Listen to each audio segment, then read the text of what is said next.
아, 진짜 나 뭐 치료 못하고 평생 이렇게 살 줄 알았는데 검사 결과로도 안 나오는 이 알 수 없는 이 문제를 식단으로 치료가 되네 라는 걸 처음 알았어요. 3달 동안 외식 한 번도 안 하고 야채찜 아침에 먹고 커피는 끊었고 유제품도 끊었고 첫 한 달은 진짜 힘들었던 것 같아요. 달달한 과자도 먹고 싶고 감자칩도 먹고 싶고 이게 탄수화물 중독이랑 당 중독이 돼버리면 저녁에 그걸 계속 찾아요. 간헐적 단식이 진짜 좋은가? 그래서 항상 하루 3끼 먹는 게 건강하다라고 믿는 사람이었으니까 3, 4천 보만 걸어도 몸이 너무 힘든 상태였어요. 그냥 계속 잠만 자고 싶었어요. 그때 몸 상태가. 타이밍을 못 맞춰서 어쩌다 보니까 한 42시간을 했거든요. 신세계를 또 맛봤죠, 그때. 없어요? 피부는 염증이 다 가라앉았어요. 그럼 부산에 이제 그 명의를 찾아갔습니다. 네. 그 여드름 전문 원장님한테 찾아가서 주말마다 그냥 열심히 부산 가서 치료하고 부산에 이제 맛집 혼자 막 찾아다녀요. 그래서 관리 받고 나 관리 받기 전에 관리 받으면 얼굴이 추하니까 관리 받기 전에 이제 맛집 부산 맛집 혼자 막 찾아서 먹고 다니고 그러고 주말에 관리 받고 이제 올라오죠. 그냥 밖에서 서울에서 친구 만나다 놀다 온 것처럼 집에 들어오죠. 나는 관리를 받고 온 건데. 왜냐면 이해 못 하거든요.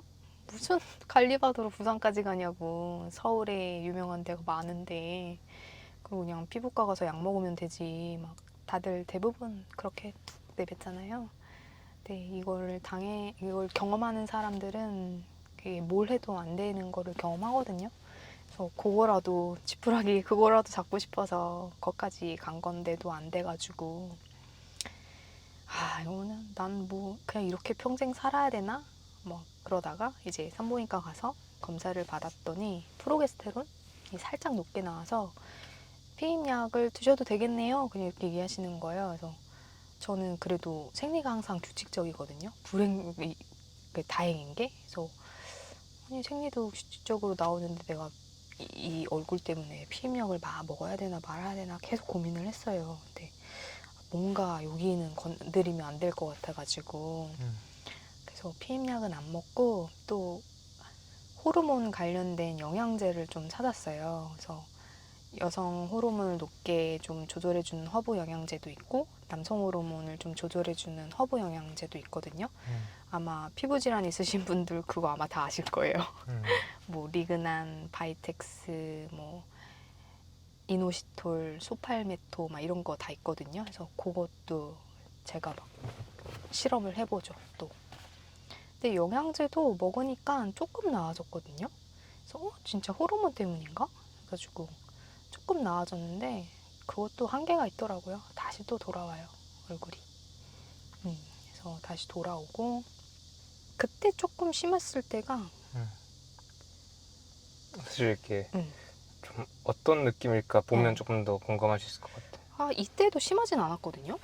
이게 지금 말하는 시점쯤이에요? 아니요, 이건 옛날이에요. 더 전? 네, 더 전이에요. 음. 더 심했을 때는 여기가 막 말도 안 돼. 그래서 이때는 버틸만 했을 때예요. 이때는.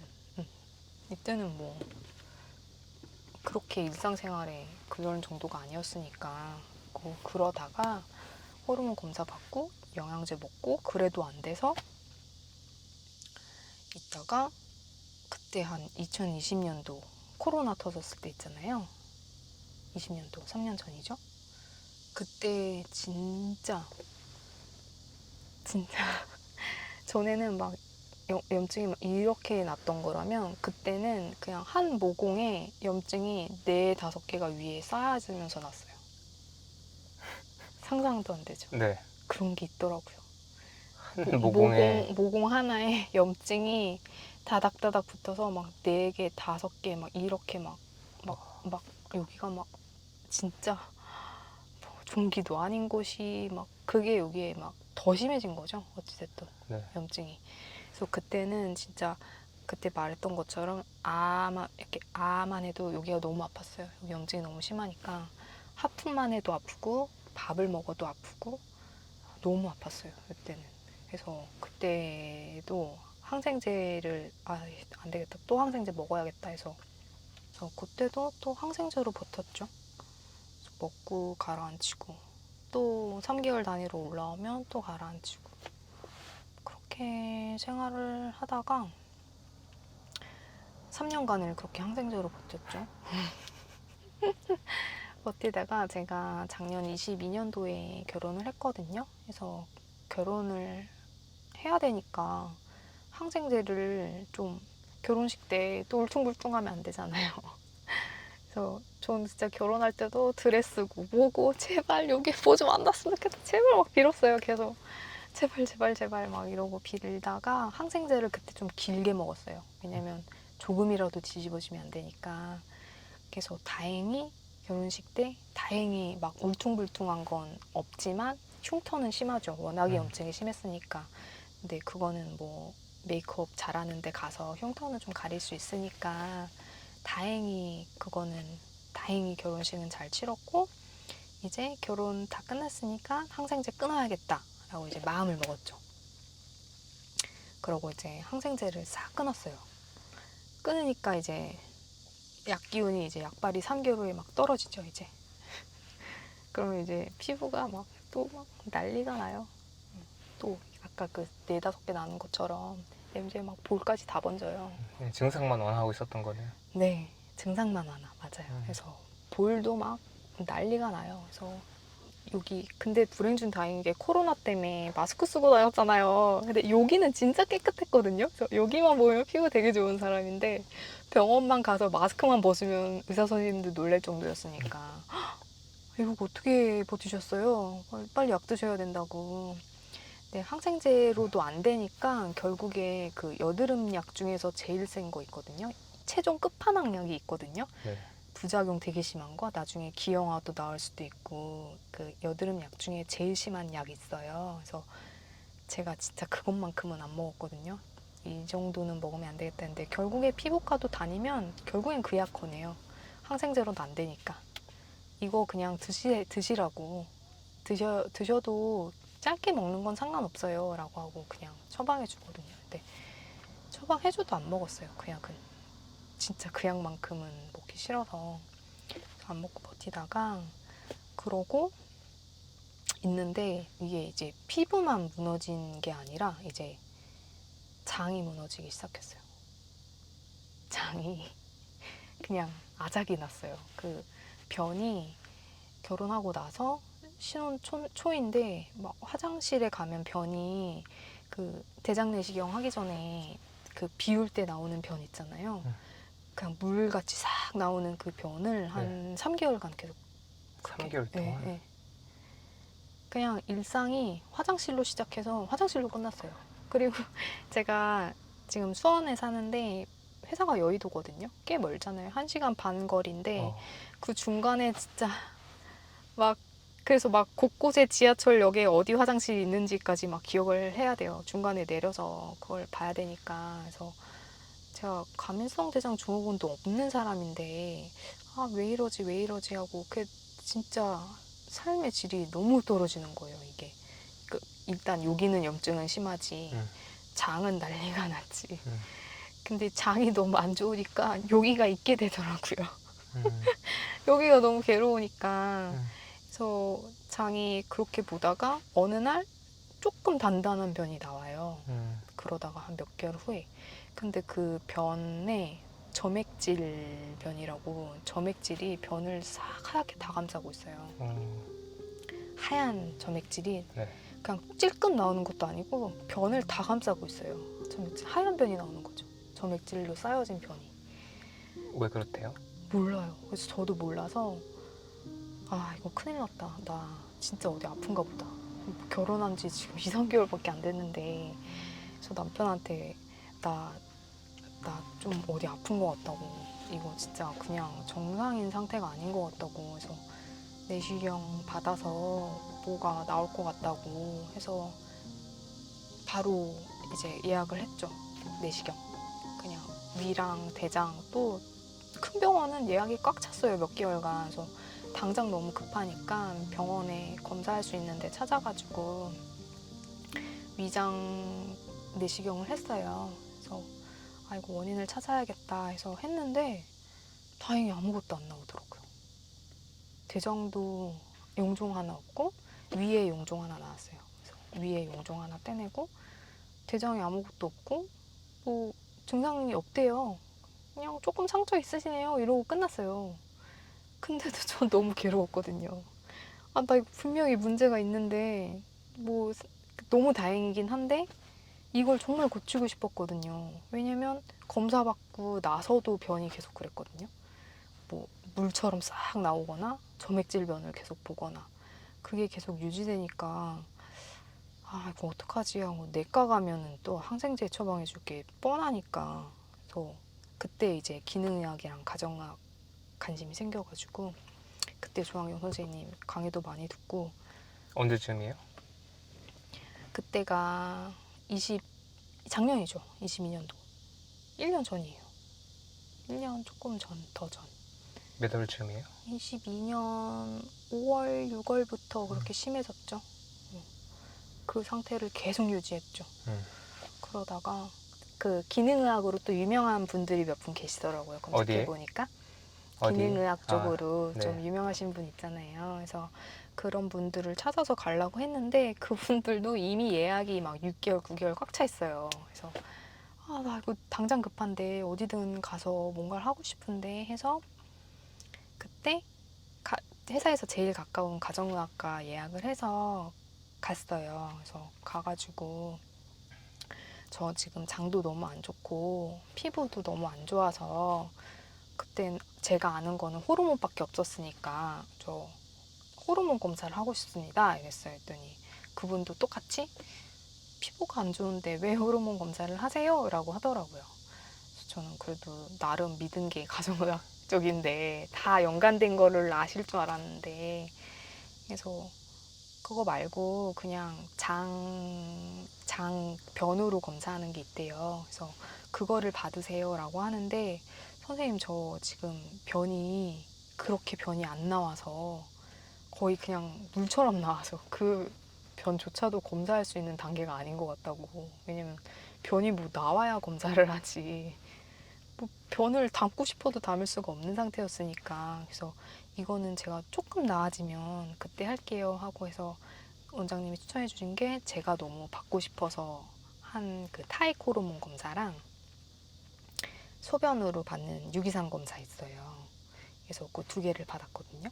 그래서 두 개를 받고 이제 검사날 검사 결과만을 기다렸죠. 그래서 궁금하다. 네. 그래서 검사를 이제 결과를 들으러 이제 가정의학과에 또 갔는데 원장님이 결과 보시자마자 아 타액 호르몬 검사 받길 잘하셨네요 이러는 거예요. 그래서 왜요? 이러니까 부신피로가 부신피로? 네, 전 부신피로라는 말을 그때 처음 들었어요. 그래서 부신피로 수치가 그냥 최하위 중에서도 그냥 최하위라고 부를 수 없을 정도로 그냥 수치가 아예 없다고 생각하시면 된대요. 그래서 지금 상태가 그냥 걸어가다가도 그냥 졸리고 자야 될 상태신데 괜찮으세요? 라고 물어보는 거예요. 그래서 저도 그거를 인지하고 못하고 있다가 싹 돌이켜 보니까 제가 몸이 그때가 회사에서 한 밥 먹고 1시쯤에 그냥 계속 졸거든요. 계속 정신력으로 버티던 사람인데도 어느 순간 일어나면 1시간 지나 있어요. 나 왜 이러지? 하고 또 일하다가 한 4시쯤에 또 졸아요. 4시쯤에 또 졸고 그러고 좀 있으면 퇴근 시간이잖아요. 퇴근하고 이제 또 집까지 머니까 지하철에서도 또 서면서도 졸아요. 이런 사람이 진짜 아니었거든요. 그래서 아 내가 이래서 피곤했나? 부신피로 때문에 그때 처음 알았어요. 지금 부신이 다 망가진 상태네. 네, 그때도 그 용어를 처음 들었고. 그렇죠. 그 용어 그때 처음 들었겠죠. 네, 맞아. 부신피로가 뭐예요? 막 이랬더니 뭐 코르티솔 뭐 어쩌고저쩌고 막 설명해 주시는데 그래서 아 그런 게 있구나 하고 해서 그리고 장내 세균 그 안 좋은 세균 과잉 증식 이것도 나왔고 왜냐 제가 고기를 워낙 안 먹으니까 비타민 B군이 엄청 부족하다고 그렇게 나왔고 막 장내 세균 그거부터 치료해야 된다고 해가지고 제균 치료를 그때 했어요. 그때도 또 항생제죠 뭐. 그래서 항생제 한 3주간 아예 싹 비우는 거예요. 좋은 균, 나쁜 균 그냥 다 없애는 거. 그래서 그거를 한 3주간 먹었죠. 3주간 먹고 그리고 이제 링겔 그 수액 비타민 수액 그거 한 3개월 치료 계속 수액 맞고 다녔고. 네. 그러고 나서 이제 이 제균 치료가 끝나면 그 다음에 이제 장벽 좋아지고 그렇게 좀 몸 좋아지게 하는 영양제를 그때부터 먹이기 시작해요. 그래서 유산균보다 이제 장벽을 먼저 튼튼하게 하는 글루타민인가? 그걸 먼저 먹게 하더라고요. 그래서 그것 먹고 뭐 먹고 수액도 계속 맞고 했는데도 그 점액질 변이랑 소변처럼 나오는 물은 좋아졌는데 그 가정의학과 갈 때마다 그 선생님이 물어보시거든요. 만약에 내 컨디션이 100이라고 하면 본인이 생각했을 때 지금 컨디션은 몇 정도라고 생각하세요? 라고 항상 질문을 하세요. 그래서 이렇게 생각을 해보죠. 근데 좋아지는 게 없는 것 같은 거예요. 아, 그래요? 네, 내가 스스로 느꼈을 때. 한 30? 사실 10이라고 얘기하고 싶었는데 그래도 조금 치료한 기간이 조금 되니까 30? 이랬는데 그래서 좋아지질 않아서 그때도 가정의학 또 한 대나 해서 병원을 옮겨야 되나 막 그런 시점이었어요. 그러다가 제가 겸님을 알게 된 게 처음에는 그 조한경 그 선생님 강의를 듣다가 그걸로 넘어와서 봤는데 그 유명한 쇼츠 있잖아요. 뷰티풀. 근데 저는 그 뷰티풀 영상을 보고 아, 그걸 먼저 봤다고요? 처음에는 이분이 어떤 분인지를 알기 위해서는 영상도 또 엄청 길잖아요, 시간이. 그래서 그걸 다 보진 못하고 짧은 걸 봤는데. 쇼츠로 그냥 좀 봐야겠다라고 했는데 갑자기 뻘개벗은 남성분이 나오더니 뷰티풀 막 이러는 거예요. 그냥 또 자기 몸 좋다고 가시하는 그냥 건강 얘기하는 사람이 나왔네 하고 자세히 못 들여다보고 중요하다. 나왔죠. 네, 그것 때문에 살릴 분도 있을 테고 저는 이제 막 둘로 나뉘어요. 네, 둘로 나뉘네요. 네, 저는 막 몸 가시하는 거에 관심이 없고 무조건 건강 쪽에 진짜 막 너무 진지했으니까 그러고 있다가 제가 즐겨보는 어떻게 최경님을 알게 됐지 하고 자세히 그때 인터뷰한다고 해가지고 자세히 생각을 해보니까 제가 옛날 한 10년 전서부터 늘 지켜보던 뷰티 그 메이크업 아티스트 분이 계시거든요. 아실 수도 있는데 하이화이 유아이 분이라고. 네. 그래서 그분 저랑 DM 한 적 있을 거예요. 진짜요? 맞아요. 네, 그래서 그분이 겸님 책을 올렸어요 그때. 맞아요. 보셨죠? 그래서 봤는데 그분의 그 신뢰도가 그분을 신뢰하는 신뢰층이 진짜 높거든요. 그냥 되게 조용히 티 안 내면서 그분을 염탐하면서 그분이 추천하는 거는 다 사는 그런 팬층들이 있어요. 진짜 그냥 잠깐 얘기해도 그거 다 완판시키시는 분이거든요. 막 광고도 많이 안 하시고 화이화이? UI 분이라고. 화이화이? 유튜브는 화이화이 해고 화이화이 해. 해. 화이화이 해 유튜버 운영하시고 옛날에 한 10년 전에 유튜브랑 인스타 이런 거 안 할 때 블로그가 항상 유행했었잖아요. 그때쯤. 그래서 그때 매거진 파파라고 블로거로 유명했던 분이신데 그때부터 쭉 본 분이죠. 왜냐면 그분도 제가 겸님한테 느끼는 것처럼 항상 진실성이 담겨져 있는 분이라고 항상 느껴져서 제가 유일하게 보는 분 중에 한 명이었어요. 저 막 유튜브 이런 것도 잘 안 보고 이러는데 그분 거는 항상 보고 그분이 추천해주는 상품도 그냥 늘 지켜보고 한번 써보기도 하고 하는데 그분이 최겸님 책을 올리신 거를 인스타에 포스팅을 하셨거든요. 근데 그냥 다이어트 사이언스 책이어가지고 전 또 다이어트 얘기하는 줄 알고 그래서 그분 글을 읽는데 그게 되게 와닿았어요. 뭐 다이어트 책이라고 해서 다이어트 관련 얘기일까봐 안 보신 분들이 있을까봐 이것도 너무 아쉽다라는 그 글도 있었고 그리고 그 마른 분들의 식이요법을 좀 얘기하시는 분들이 없었는데 이분 거 보면 뭐 좋다 아무튼 그런 식의 내용도 하나 있었고 그리고 제일 중요했던 피부 트러블의 뭐 기재, 기전, 노화까지 정말 전체를 다루시는 위대하고 대단한 분이시다라고 딱 남기셨어요. 그래서 뭐지? 하고 그때 다시 이제 최윤희 영상을 보기 시작한 거죠. 너무 과한데요. 네. 근데 그분이 진짜 그렇게 과하게 말씀하시는 분도 아니고 신기하네요. 예, 예, 예. 그래서 오프라인 강의 오셨을 거예요 아마. 아 진짜요? 그 뒤에. 음, 맞아요. 오셨던 것 네네네네. 같아요. 그래서 그렇게 말씀하셔서 음. 이분이 이렇게 위대하고 대단하신 분이다라고 얘기하실 분이 아닌데 그렇게 표현을 하셔가지고 나 이거 좀 그때부터 좀 봐야겠다 해가지고 겸님 영상을 그때부터 진짜 열심히 봤어요. 그래서 진짜 마음을 움직이는 게 엄청 중요하다. 네네네. 음. 그래서 봤는데 이제 그 쇼츠 안 보고 진짜 유튜브 영상을 봤죠. 봤는데 그걸 보니까 내 몸이 대사가 문제였구나 하고 막 퍼즐이 착착착착 맞춰지는 거예요.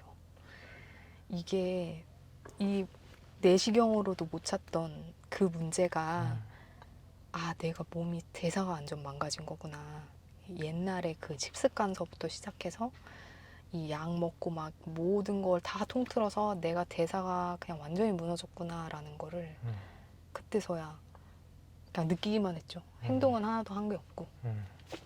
그러고 설밀라트 끊으세요 하고 그 되게 디테일하게 말씀 주셨잖아요. 설탕, 밀가루 뭐 대부분의 사람은 설탕, 밀가루 얘기는 하시는데 나티는 뭐지? 하고 나티에 대한 궁금증이 생겨서 그랬더니 나쁜 기름, 튀긴 음식 맞죠? 그래서 나쁜 기름도 뭐가 있지? 하고 그때도 좀 디테일하게 얘기해 주셔가지고 그때부터 보고 설밀라티 하고 간헐적 단식도 항상 보던 건데 간헐적 단식이 진짜 좋은가? 그래서 항상 하루 3끼 먹는 게 건강하다라고 믿는 사람이었으니까 그거에 대한 오해 풀기가 좀 힘들었고 지방에 대한 오해를 풀기가 너무 힘들었어요.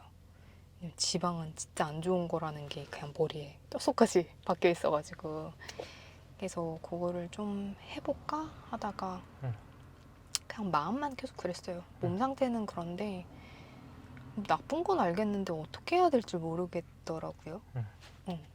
그리고 채겸님께 하기 좋았던 게 너무너무 좋았던 게 처음에 운동하실 필요 없어요. 왜냐면 제가 그때 몸이 부진피로가 완전 0이었잖아요. 그래서 몸이 다들 운동하면 너 나아져. 체력이 약해서 그래. 라고 해서 운동을 하고 싶어도 제가 걷는 거 되게 좋아하는데 그 집 앞에 공원 이렇게 한 바퀴 돌면은 한 8,000보 정도 나오거든요. 근데 한 3, 4,000보만 걸어도 몸이 너무 힘든 상태였어요. 진짜 한 2만 보 걸어도 멀쩡했던 사람인데 내가 체력이 약해졌나 하는데 계단도 막 몇 계단만 올라도 너무 힘들고 힘드니까 계속 자고 싶고 그냥 계속 잠만 자고 싶었어요. 그때 몸 상태가 잠만 자고 싶고 잠만 자면 밤에 식은땀을 뻘뻘 흘리면서 잤어요. 그건 왜 그랬는지 모르겠어요. 몸이 되게 안 좋아서 그랬는지 잘 때마다 땀을 항상 흘리고 잤어요. 항상 흘리고 자고 새벽에 항상 화장실 소변을 꼭 봤어야 됐어요. 그랬던 사람이 아닌데 그것도 뭔가 신장이 안 좋아졌었는지 그 증상도 있었던 것 같아요. 그때. 그러고 나서 이제 조금씩 패봤죠. 설밀라티 끊으려고 하는데 방법을 모르다가 그때 에리님 영상 나오고 지바 클래스 나왔잖아요. 2월 10일에. 이거다. 드디어 이거다. 그래가지고 방법을 알려주시는구나 드디어. 왜냐면 다 이거 하지 마세요, 이거 끊으세요, 이거 먹으세요 하는데 제가 왜냐면 요리를 밥밖에 할 줄 모르는 사람이었거든요. 그냥 밥솥에 넣어서 누르고 요거밖에 할 줄 모르던 사람인데 방법을 알려주시니까 너무 이거 해야겠다 해가지고 그때 진짜 마음 먹고 시작을 했어요. 야채찜부터. 그때가 시작이었죠. 2월 10일. 그러고 쭉 했죠. 진짜 다 제외했어요. 저는 다 제외하고 알룰로스도 멈췄어요. 이거 얘기 안 했구나. 가정의학과 검사 받고 건강검진도 했거든요. 그 회사에 1년마다 한 번씩 해야 되니까 그래서 건강검진 했는데 제가 공복 혈당은 항상 정상으로 나오는데 그때 당화혈색소 좀 보라고 하셔가지고 그때 처음 봤거든요. 언제쯤이요? 당화혈색소 그것도 작년이죠. 작년에? 네, 작년에 당화혈색소 수치를 봤는데 당뇨 전 단계인 거예요. 저는 당뇨가 없는 사람인 줄 알았는데 그래서 당뇨 전 단계라고 해가지고 아 이거 안 되겠다 해서 바로 또 적용을 했죠. 해서 알룰로스도 저는 아예 안 먹고 다 제외했어요. 설탕, 밀가루, 나쁜 기름, 튀김 2개월 동안 진짜 계속 했죠. 2월부터 올해 2월부터 본격적으로. 올해 2월 10일부터 오. 2달 동안 3달 동안 3달 동안 외식 한 번도 안 하고 야채찜 아침에 먹고 그 첫 한 달에 제가 조금 실수했던 게 그냥 겸님 것도 듣고 다른 분 막 좋은 영상도 막 제가 듣고 싶은 것만 들은 거죠. 그래서 아침에 야채찜도 먹고 해독 주스도 먹었어요. ABC 주스. 워낙 좋다고 하니까 그래서 먹었는데 한 보름 정도는 해독 주스 열심히 해서 아침에 먹었는데 과일이 좋은 거야 만 거야 하고 또 이제 겸님 영상 막 찾아봤더니 과일도 좀 안 좋다고 하시더라고요. 대사에 문제가 있을 때는 과일 먹을 이유가 없죠. 네네네. 그래서 과일도 좀 멈춰야 되나 하고 과일도 이제 제한을 했죠. 보름 이후에. 그래서 야채찜 먹고 그 코로나 때문에 다행히도 회사에 도시락 문화가 있었거든요. 네. 그래서 코로나 때부터도 도시락 싸고 다녔는데 그때 도시락은 밥 위주예요, 무조건. 제가 밥을 요만큼 먹는 것도 아니고 제가 고봉밥 먹었거든요. 고봉밥에 반찬 요만큼. 그게 저의 식사였어요, 항상.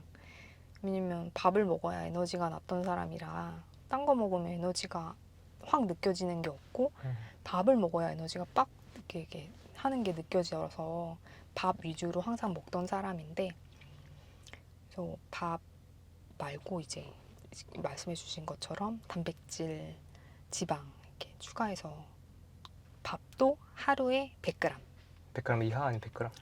100g 정도.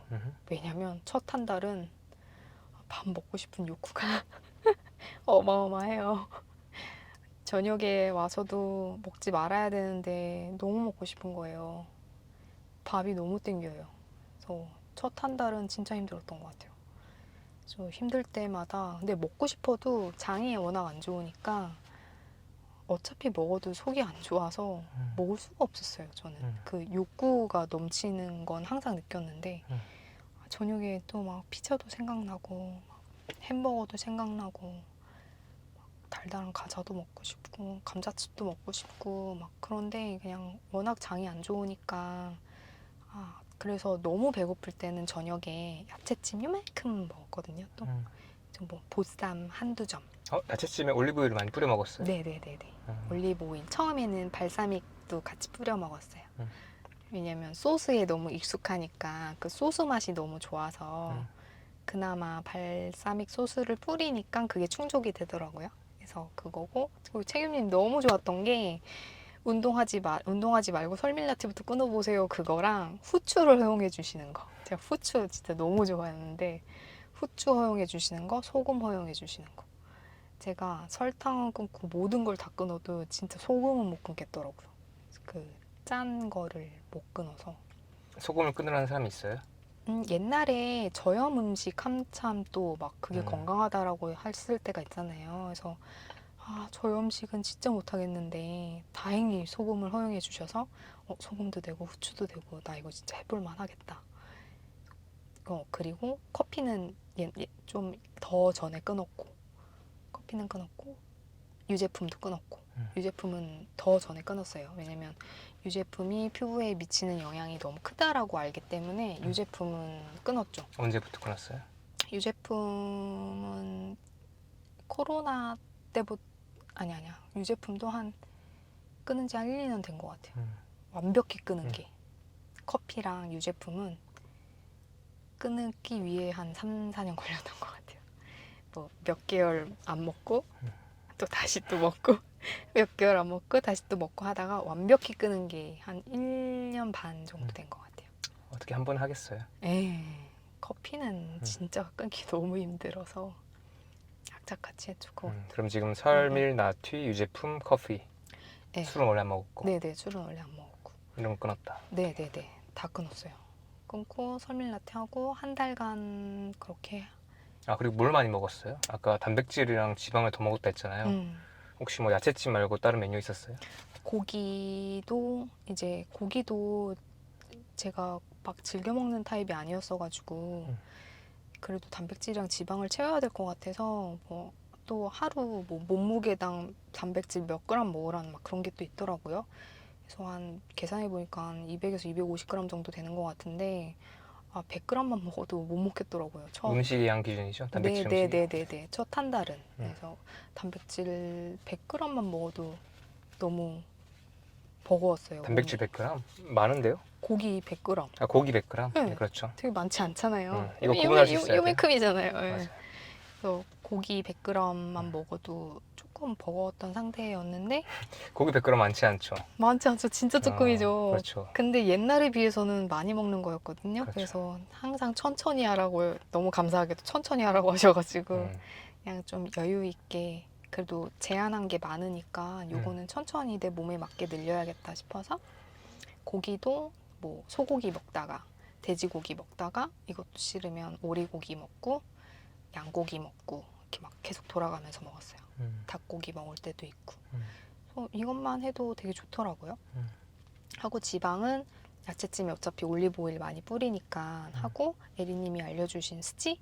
쓰지. 네, 거기 그것도 먹고 사골 국물 먹을 때도 있고 뭐 그렇게 채웠죠. 그 옛날에 고기에 있는 지방도 다 뺐거든요. 저는 식물성 지방에 대한 편견 없었는데 동물성 지방에 대한 편견이 너무 컸어가지고 옛날에 그냥 지방만 보면 다 잘라 먹고 스지 아예 입도 안 대고 막 이랬었는데 이제 다 먹죠. 다 먹고 신세계를 또 맛봤죠 그때. 그러면 이제 변화가 나타난 건 언제쯤이었어요? 그렇게 나다가 한 2개월 열심히 했거든요. 2월부터 2개월. 2월부터 4월까지 열심히 했는데 몸은 조금 나아진 것 같은데 사실 그렇게 큰 변화는 없었어요. 저는. 왜냐면 피부는 완전 다 났죠. 2개월 피부는 동안. 좋아졌어요? 피부는 염증이 다 가라앉았어요. 2개월 만에. 이 얘기를 왜 이제 해요? 피부? 너무 중요한 변화잖아요. 아니, 피부도 진짜 중요했는데 저는 장이 너무 불편했어가지고 그래서 피부는 와 그때 이제 이 피부가 진짜 낫네 했는데 저 알잖아요. 3개월 트라우마 있는 거. 네네. 이것도 3개월 후에 또 뒤집어지는 거 아니야 하고 그러고 막 기다리고 있었죠. 3개월 될 때까지. 저 가라앉는 것도 너무 신기했어요 그때. 얘기해주세요. 궁금해요. 지금 오늘 이야기가 다 거기로 가 있거든요 지금. 그래요? 네. 그래서 2개월 지났더니 이 염증이 가라앉기 시작해요. 조금씩. 그러니까 양상이 여기서부터 여기까지 났거든요. 근데 이 부피가 조금씩 줄어요. 이렇게 조금 이 면적이 준다고 해야 되나? 면적이 조금씩 줄면서 이제 큰 염증은 안 나고 이제 짜잘짜잘한 여드름이 남아요. 그거는 이제 그냥 누가 딱 봤어도 그냥 여드름 피부네 하는 정도? 옛날에는 그냥 진짜 너무 심했고 그래서 그 정도로 남거든요. 이렇게 짜잘하게. 그래서 그 정도만 해도 되게 만족스러웠어요. 왜냐면 일상생활이 가능하니까 사회생활도 가능하고 제가 그때 남편 눈을 보면서 얘기한 게 처음이었어요. 제가 사람 눈을 못 쳐다봤거든요. 여기가 너무 심하니까 이렇게 눈을 보고 얘기하는 게 그때가 처음이었어요. 남편이랑. 남편은 모를 수도 있는데 제가 이렇게 딱 얼굴을 쳐다보고 얘기한 게 그때 처음이었어요. 그래서 그것도 너무 감사했죠.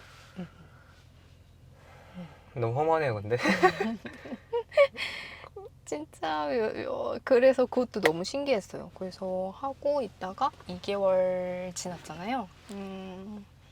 그러고 이렇게 얼굴은 좋아졌는데 근데 제가 그 장이 안 좋아서 그때 상담소 때 얘기했는데 그 기분 우울감이 항상 있었다고 했잖아요. 몸이 그냥 축 처져요. 가만히 있어도 그러니까 슬픈 일도 없고 아무 그런 일도 없는데도 몸이 진짜 그냥 우울의 나락으로 가거든요. 그냥 계속 처져요. 막 무기력하고. 근데 그게 저는 피부 때문인 줄 알았거든요. 내가 피부가 안 좋아서 항상 기분이 안 좋구나, 뭐든 자신감이 없구나 막 이러고 있었는데 피부가 다 가라앉았는데도 기분은 안 좋아지더라고요. 뭐지? 하고 그러고 있다가 그때 말씀드렸던 게 제가 4월 말에 한 2달 됐을 때 처음으로 오토파지를 했어요. 왜냐면 장기 단식. 네네네. 왜냐면 천천히 하라고 1단계부터 5단계까지 설명해 주셨는데 진짜 오토파지 할 수 있는 몸이 아니었거든요. 지금 19대 6도 너무 힘든데 저 19대 6도 겨우 버텼어요. 버티고 이제 18대 6으로 이제 좀 하고 한 2개월 하니까 이제 19시간 공복, 네, 그다음에 이제 18시간 시간 공복도 힘들었다. 네, 해서 처음 힘들죠. 조금씩 이제 음. 해나가는 거죠. 아, 좋다. 네, 네. 그러다가 이제 진짜로 저녁에 배가 안 고프더라고요. 아, 처음에는 배가 고팠어요? 네, 첫 한 달은 어땠는지 알 수 있어요? 지금 많은 분들이 사실 네. 처음에 힘들어하는 분들이 또 많이 보고 계실 거거든요. 아, 이게 힘들 수밖에 없어요. 그 습관도 있을 테고 가짜 배고픔이라고 말씀해 주셨잖아요. 이게 탄수화물 중독이랑 당 중독이 돼버리면 저녁에 그걸 계속 찾아요. 그리고 탄수화물이 계속 땡겨요. 그냥 계속 먹고 싶어요. 저녁만 되면 습관적으로. 저녁을 안 먹으려고 해도. 네, 늘 먹던 사람이니까. 그래서 그걸 계속 생각했어요. 몸을 계속 되게 관찰하면서 이게 가짜 배고픔인지 진짜 배고픔인지 이렇게 막 기울여도 잘 모르겠으니까 그 꼬르륵 거리는 거에 집중했거든요. 네, 꼬르륵 거려본 지가 20년도 더 된 것 같아요. 꼬르륵 소리 들은 게 네. 그게 진짜 배고픔이라고 하더라고요. 아, 네. 가짜 배고픔은 그냥 내가 계속 배고파하는 거고 입이 그냥 심심한 거고 계속 아, 나는 그냥 꼬르륵 거릴 때는 먹어야겠다. 나머지는 다 가짜 배고픔이야 하고 그걸 믿었죠. 가짜 배고픔을 믿었어요. 딴 걸 안 믿고 이건 다 가짜야. 가짜일 거야. 막 이러고 그것만 믿었어요. 그래서 그것만 믿고 계속 참았죠. 그래서 첫 한 달은 저녁에 너무 배고플 때 그냥 야채찜 조금 그 수육 한 덩어리, 2덩어리 그 정도 먹고 했거든요. 근데 한 달은 그렇게 되고 이제 2달째 18대 6으로 줄이니까 저녁에 이제 야채찜도 안 땡기더라고요. 저녁에 배가 안 고프고 그리고 2달째 되니까 점심에 먹는 단백질과 지방량이 한 달은 한 100g밖에 못 먹었던 사람인데 이제 2달째는 200g에서 250g 고기를 먹게 됐어요. 많이 늘었네요. 하고 밥 양도 하루에 100g 드시라고 했는데 탄수화물 먹고 싶은 그 욕구가 줄어서 점심에 100g을 싸가도 거기에 한 3분의 2만 먹었던 것 같아요. 더 이상 안 땡겨요. 되게 신기해요. 신기하네요. 그러고 이제 그러고 2달 후에 아, 나 이제 오토파지 해볼 수 있을 것 같은데 그러고 이제 도전을 했죠. 몇 시간? 한 24시간이 목표였는데 제가 타이밍을 못 맞춰서 어쩌다 보니까 한 42시간을 했거든요. 어쩌다 보니 42시간 네네네. 했어요? 타이밍을 못 맞춰서 24시간만 하려고 그랬는데 네. 계속 얼떨결에 42시간을 했는데 그 42시간 되니까 그때 증상도 되게 신기했어요. 막 마지막에 됐을 때 소금을 좀 먹었거든요. 소금 조금씩 먹고 속이 엄청 쓰리더라고요. 언제 시험에? 한 42시간 때는 속이 너무 쓰려서 아, 이거 끊어야겠다 해가지고 먹은 거고 한 30시간 됐을 때는 이게 이 악취? 입냄새가 되게 심하더라고요. 백태도 많이 끼고 너무 신기한 거예요. 그것도 뭐지? 이 냄새는? 몸에 안 좋은 게 빠져나가나? 이러고 계속 그러다가 생각보다 괜찮았어요. 생각보다 버틸만 하다라고 해서 한 42시간 끊고 이제 사골국물 좀 깨끗하게 만든 사골국물 해가지고 싹 먹으니까 와, 그거 진짜 너무 온몸에 그냥 사골국물이 싹 퍼지는 기분이에요. 진짜 에너지가 싹 끌어오르는 그 기분. 그래서 아, 진짜 뜨뜻하더라고요. 아침에 딱 먹고 그릇을 딱 내려놓는데 아, 그 행복감은 진짜 해본 사람만 알 수 있는. 그리고 달아요. 맞아요. 사골국물이 달다는 말을 네. 모를 거야 아마. 네. 그리고 오토파지 하니까 제가 그때 진짜 처음으로 정상변을 봤다고 했잖아요. 아, 정상변 맞아. 음. 이 이야기 해줘야 돼요. 그때 처음으로 사람이 낳는 정상적인 변을 봤어요. 몇 년 만에? 거의 1년 반 만이죠. 와. 계속 그 제균 치료하고 나서는 그런 점액질 변은 안 봤는데 계속 묽은 변이었거든요. 이렇게 단단한 게 아니라 계속 묽은 변. 그래서 이거 언제 돌아오지 해서 계속 안 돌아왔었는데 오토파지 하니까 정상변을 딱 봐서 와, 이거다. 이거 계속 해야겠다. 그때 딱 채경님한테 절을 올렸죠. 감사합니다. 혜리님 사랑합니다.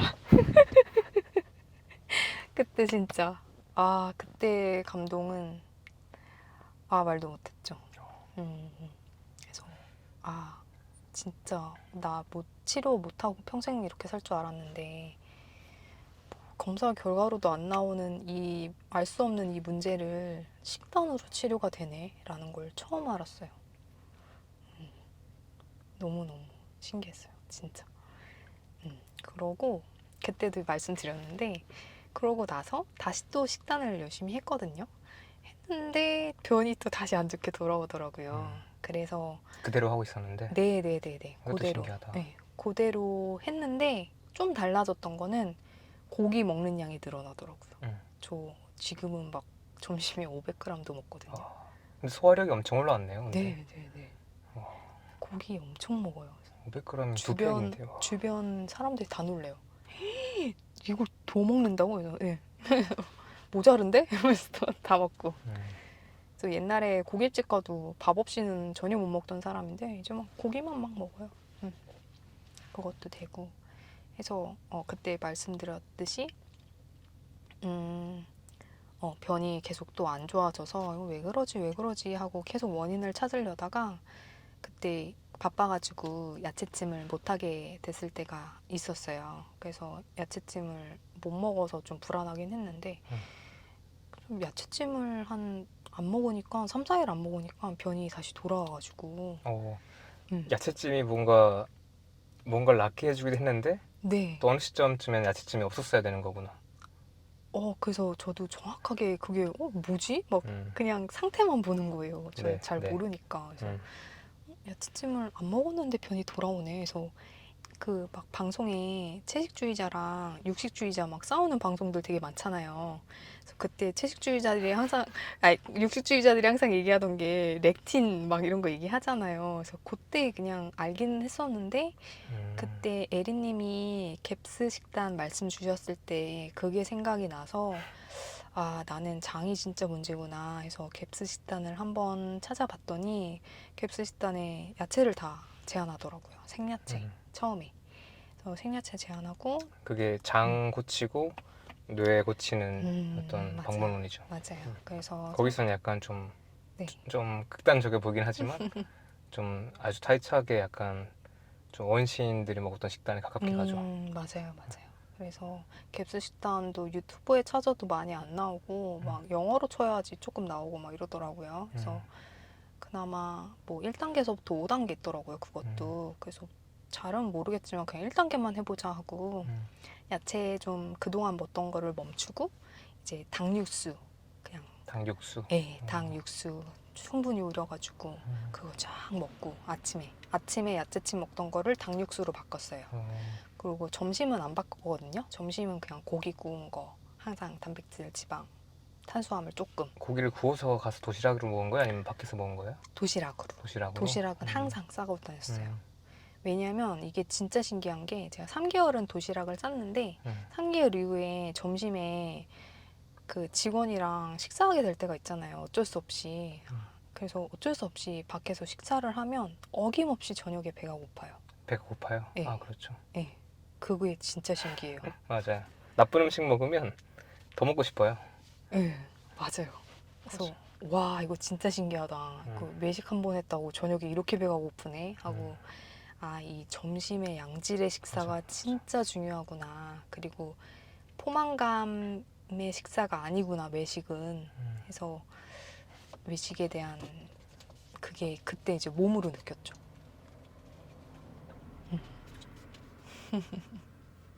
환영합니다. 네, 맞아요. 이게 무슨 말인지 알지? 네네네네. 그게 진짜 신기했어요. 오케이. 그러면 음. 다시 좀 장이 안 좋아지는 것 같았는데 그래서 야채찜을 끊었다. 네. 그 뒤에 뭐 다시 나아진 게 있어요? 그러고 나서 이제 야채를 제한하고 진짜 고기 위주로 먹으니까 육수 위주랑 이렇게 먹으니까 장이 좋아지더라고요. 아, 그래요? 정상변이 나오더라고요. 이게 진짜 재밌는 게 음. 진짜 여전히 어려운 게 그 카니보어라고 해가지고 그 아예 고기만 먹는 식단 있잖아요. 그게 장 치료에 또 효과를 보이거든요. 근데 또 보면 또 약간 채소에 있는 이런 마이크로바이옴에 좋은 것들이 또 장을 좋게 만들기도 해. 그러니까 이게 정말 개인 바이 개인이고 케이스마다 너무 다른 거야. 네, 맞아요. 그래서 이거는 진짜 그냥 어떤 정답이 있는 게 아니라 진짜 다 해보면서 판단하는 건데 지금은 오히려 이제 약간 오히려 채소를 다 끊으면서 네, 장이 회복할 시간을 가졌네요. 네네네, 맞아요. 이렇게 해서 한 3주간 갭스 식단 유지했어요. 3주. 네. 하고 3주 후에 에림이 영향력이 아주 크시네요. 맞아요. 그런 것들 하나를 네. 캐치한 거잖아요. 네. 네. 그냥 말씀해 주시는 거 하나하나 다 들었어요. 막 뭐 하나라도 더 배워가려고. 보고 계실 겁니다. 네네네. 해서 그것도 너무 감사했죠. 그런 것도 처음 들었어요. 그런 식단이 있는지도. 그래서 다른 분 말이었으면 아마 안 들었을 거예요. 근데 이미 2개월 동안 오토파지 하면서 신뢰가 생긴 그 단계였기 때문에 그것도 뭔가 효과가 있을까 싶어서 한번 해본 건데 효과를 봤죠. 보고 이제 그 다음에 걔네도 야채를 처음부터 이렇게 먹게 하는 게 아니라 익힌 야채도 아니고 발효된 야채를 먹게 하더라고요. 갭스에서 네네네. 발효된 어떻게 발효된? 식초에 절이는 거죠. 뭐 사우크라우트나 김치 네, 맞아요. 하듯이. 네, 양배추 절이고 아스파라거스도 식초물에 절이고 소금 식초물 아니면 식초물? 식초물, 소금도 조금 넣어요. 하고 월계수잎이나 뭐 이런 향신료 같은 거 넣어서 맛있게 먹을 수도 있고 버섯도 그냥 식초에 절여서 먹고 너무 맛있어요. 그렇게 먹으면 좀 편해요. 네, 그렇게 먹으니까 그것도 이제 변이 정상으로 나오더라고요. 하고 이제 렉틴 되게 심한 야채들이 있더라고요. 뭐 가지가나 호박류 이런 것들은 최대한 배제하고 그 발효 야채로 먹기 시작하다가 이제 점점 좋아져서 이제 야채도 조금 먹고 그 반찬 알려주시잖아요, 에리님이. 그 까리고추 가지찜도 이제 먹고 다 해 먹었어요. 그 깻잎 순도 다 해 먹고 호박 그것도 다 해 먹고 그것도 다 버티더라고요. 다 버티는데 장이 회복되고 나니까 또 네. 채소를 받아들일 수 있게 됐다. 네네네. 저 익힌 거에서 아직까지 야채찜은 아직 안 해 먹긴 하는데 그것도 제가 조금 더 하면 먹을 수 있을 것 같아요. 양을 그냥 조금씩만. 너무 많게는 아니고. 하고 아직까지 감자는 못 받아들이더라고요. 감자 막 이렇게 퍼먹었더니 속이 안 좋더라고요. 그래서 너무 심하게는 안 하고 적당히 먹자 지금 그렇게 하고 있거든요. 하고 이제 지금 한 5개월 넘어가고 있거든요, 식단이. 그래서 가끔 외식도 해요, 지금은. 주말에 외식도 하고 뭐 2주에 한 번씩 아이스크림도 먹고 막 그러거든요. 근데 진짜 아무렇지도 않아요. 몸이 그만큼 네. 강해졌죠. 네네네. 그래서 진짜 신기해요, 이게. 그래서 요즘 몸은 어떠신데요? 요즘 몸은 피부는 지금 뭐 보시는 분들은 사실 못 믿을 거예요. 그냥 피부는 그냥 보통 사람들보다 더 좋은 그냥 피부예요. 아, 그래요? 네. 그래서 하고 여기 지금 몇 개 좀 올라오긴 했는데 제가 주말에 좀 상한 음식 먹어가지고 진짜 어떡하지 막 이러고 있었는데 제가 옛날에 그런 상한 거 먹으면 장염이 한 1, 2주는 기본 가거든요. 이거 어떡하지 하다가 이번 주 월요일에 지금 수요일이잖아요. 네. 월요일 날 오토바지 또 했어요. 단식을 길게? 네. 이번에 두 번째 단식인데 이번에 35시간 했거든요. 근데 몸이 완전 멀쩡해요. 소금물이 필요 없을 정도로. 와, 이거 2, 3일 굶을 수 있겠는데? 이런 상태가 되더라고요. 컨디션이 괜찮았나 보네요. 네. 너무 신기해요. 와, 그때 처음 오토파지 할 때는 조금 힘들었거든요. 근데 지금 두 번째 오토파지는 그래서 더 길게 하는 분들도 계시잖아요. 그래서 그분들은 진짜 고수구나. 몸 상태가 진짜 좋으시구나. 일단 몇 번 할수록 계속 편해지는 것 같아요. 네, 이게 운동이랑 똑같이 맞아요. 처음부터 막 무게 못 치잖아요.